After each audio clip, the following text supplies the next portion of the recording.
எந்த தேவைகள் இருந்தால் நாங்களே செஞ்சுக்கிறோம். எங்கள் வீட்டுக்காரங்க நாங்கள் எதிர்பார்க்கறது இல்லை.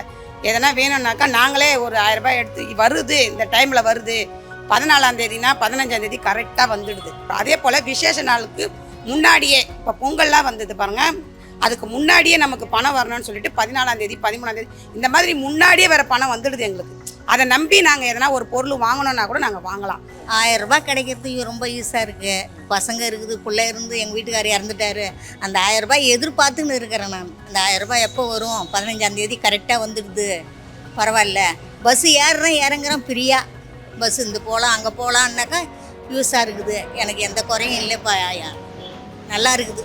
அவர் வந்தது ரொம்ப சந்தோஷம் எனக்கு.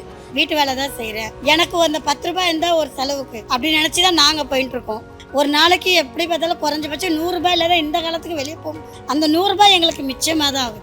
ஏன்னா அவர் கொடுத்துக்கிற இந்த மகளிர் பஸ்ஸு எல்லாத்துக்கும் எங்களுக்கு உதவியாக தான் இருக்குது. முதல் மத்திய அரசு எந்த ஒரு உதவியும் தரனா கூட முதலமைச்சர் அவருடைய நிதியிலேருந்து எடுத்து எங்களுக்கு எல்லாத்தையும் செய்கிறது ரொம்ப எங்களுக்கு மகிழ்ச்சியாக.